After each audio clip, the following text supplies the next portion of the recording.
this tutorial session is to be able to test yourself. We've already talked about testing yourself with respect to um, crafts, right? Using the external database, incorporating active techniques, questions and answers, and all of that. Now you want to incorporate something that we call space repetition. So how many of us have heard of space repetition? Okay. So space repetition basically means that the revisions that you are doing, you are spacing them out.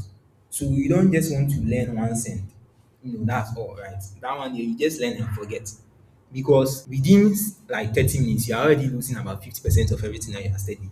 So you want to be able to make sure that you are revising, but you are spacing out your revisions.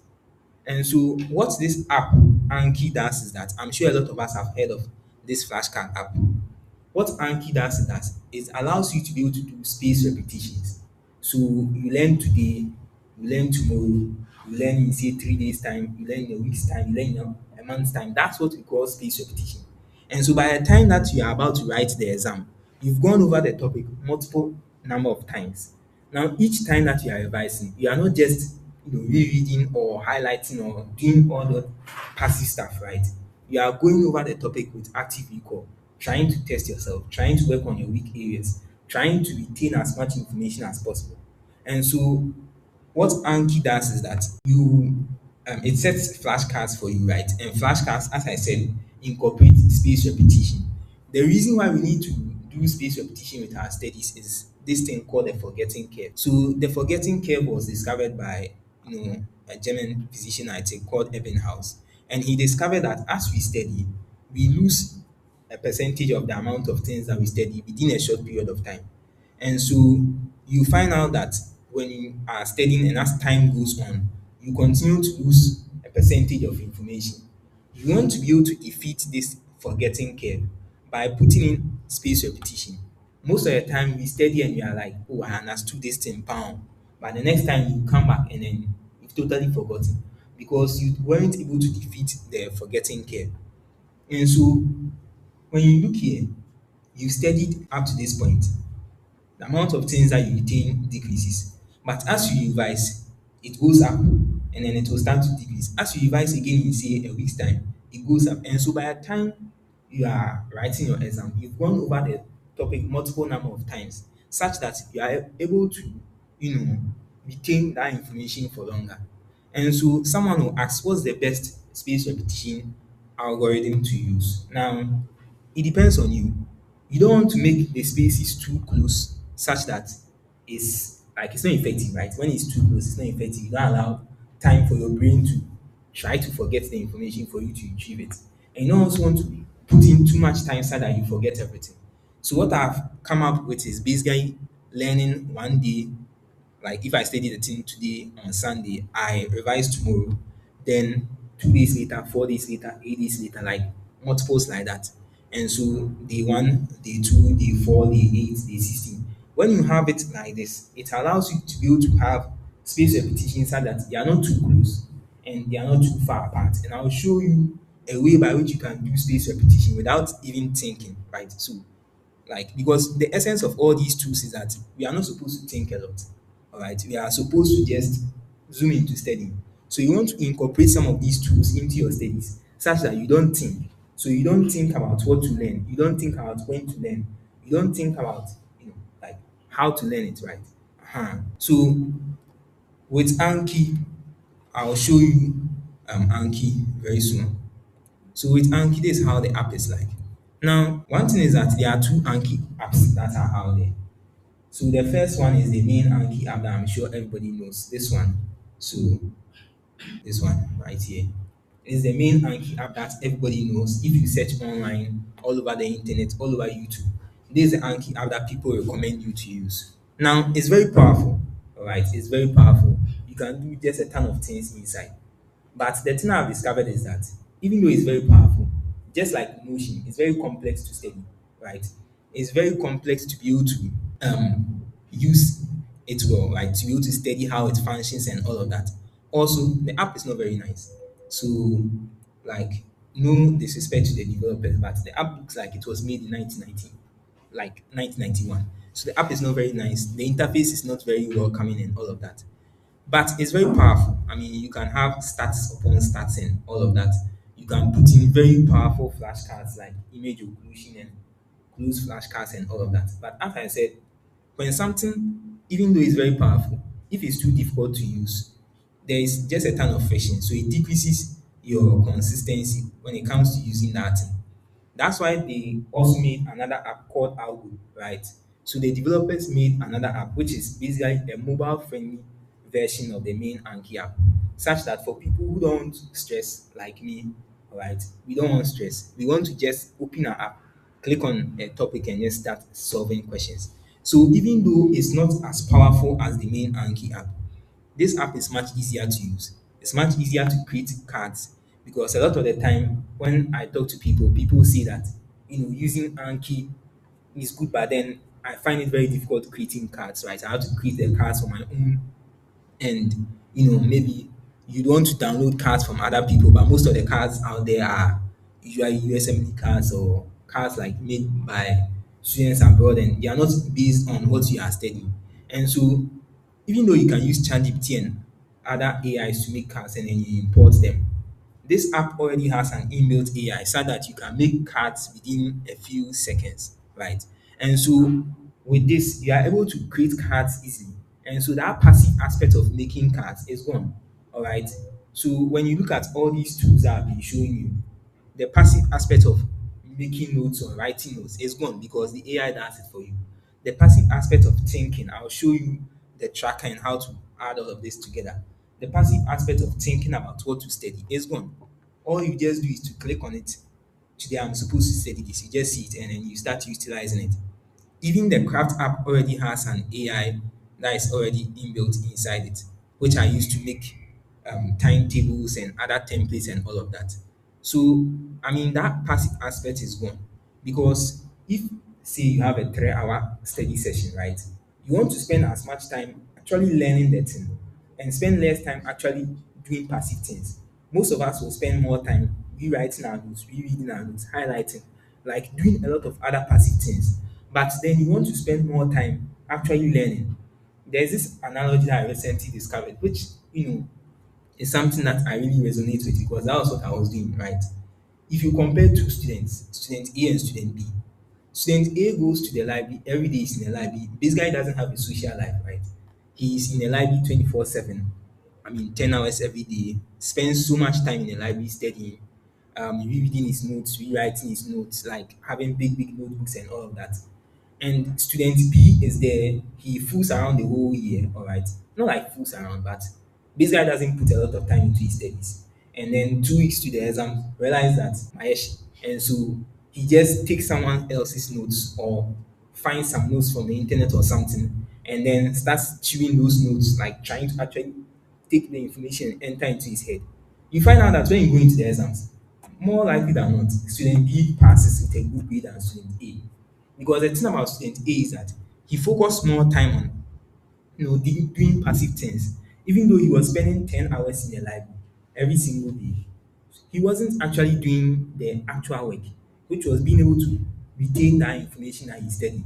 So all he does is he's just rewriting notes, he's just going over his notes, giving himself a false illusion, right? And student B is there, which we are not all supposed to be student B, but then if you look at it, student B within 2 weeks can learn everything together.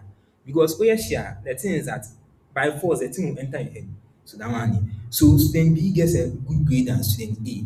All right. And so that's what we want to decrease. We want to make sure that the time and the effort that we put into our study is actually effective, such that we can actually have time to do other things in our lives. All right. We can go for parties, go for programs, and all of that. And so that's one of the things that has been a recurring theme throughout all these apps and this whole workflow. So when you take Anki like this, if I want to, let's say, set questions on, I don't know, if I want to set questions on, let's say, typhoid or, yes, let me set questions on thyroid, right? Let me say thyroid diseases. All right. What I'll do is that I'm just going to insert the like type thyroid diseases. You can create the cards normally by yourself, right? But then you can generate the cards using the inbuilt AI. And so what you do is that you input the slice or the PDF of whatever that you are studying. You let me just take any of these, right? Because I don't want to stress. So let me see if I can find said okay, and then said this slice. Thyroid is probably somewhere here. So let me see where it is. So this is the PDF on the thyroid slice. You can input a prompt right here, so you can tell it to, set maybe 100 questions or something, right? Let me say set 100 questions for me. All right.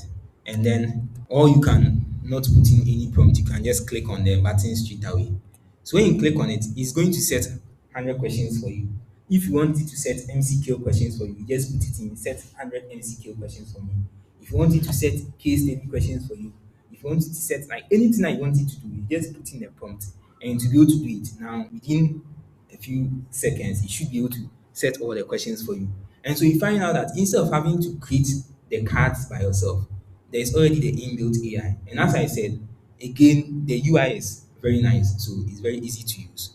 And one awesome feature about this is that you can share your cards with other people. So if someone has the app, you can just share your cards with that person. You can create a study group, which I've been doing with some of my friends. And whenever, let's say, I set questions or another person sets questions, we share it into our study group.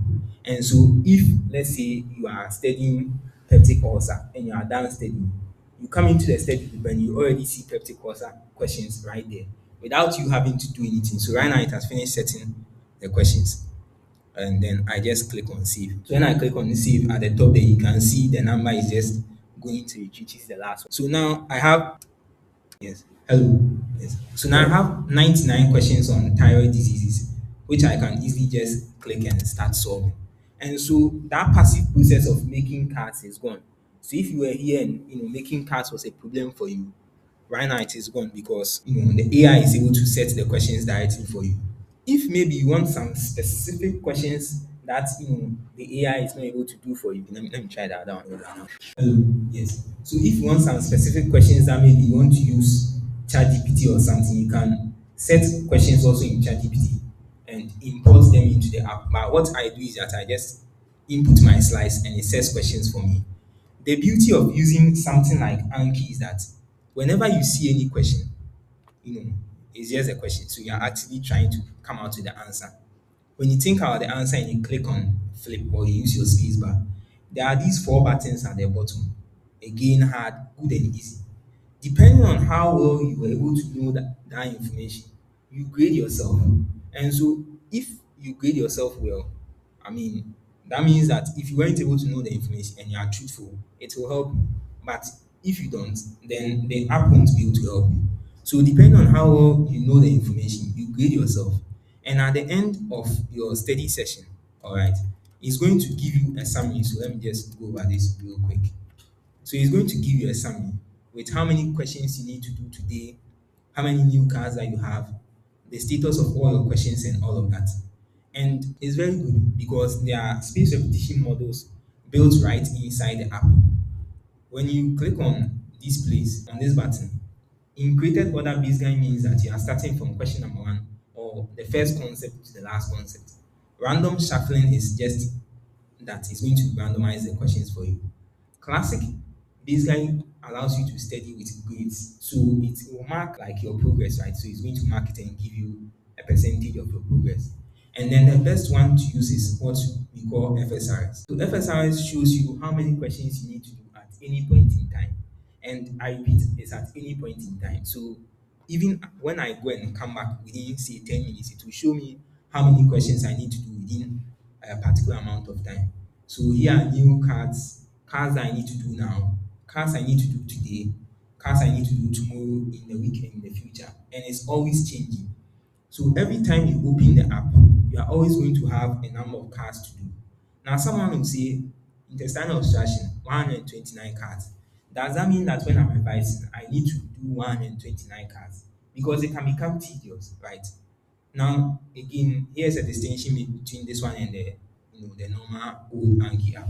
So with this one, when you are solving your questions, you can, it says I should do 53. I can decide that I'm tired and then I stop, right? So when I decided that I'm tired and I stopped, I only was able to do one card. So it's 52 that is still going to be there. Again, you can customize it to your heart's content about the number of cards that you want to do at any point in time. You can customize it whether you want, like you can customize the number. All right, you can customize it with tags. So tags are like you can tag particular questions which are difficult for you. So what I do is that if let's say I'm studying cholecystitis and um, I target chon one, chon two, this guy, the level of difficulty. So therefore, when you are studying next time, if these cards are difficult for you, it's only going to show you those particular difficult cards. So there's just a ton of ways to customize the app, and it helps because it space repetition. The cards that you are able to do well don't come a lot, and the cards that you are not able to do well, they come a lot. And so that's the whole concept of space repetition. You don't just start cholecystitis and you are doing what is cholecystitis. Everybody knows that. But there's a particular complication of cholecystectomy that you don't know. All right, that has been frustrating for you. You target or you answer the thing wrongly. It's going to keep on repeating and repeating and repeating that question until you get it. Again, there is start tracking and all. And one of the things I really like is the overall stats, right?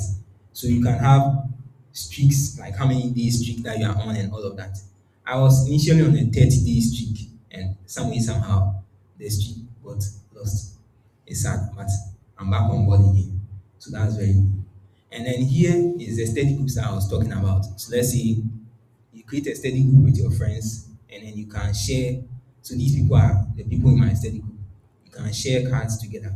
And so if you are done studying a particular topic, you then click on the card, and then another person has already done the work for you.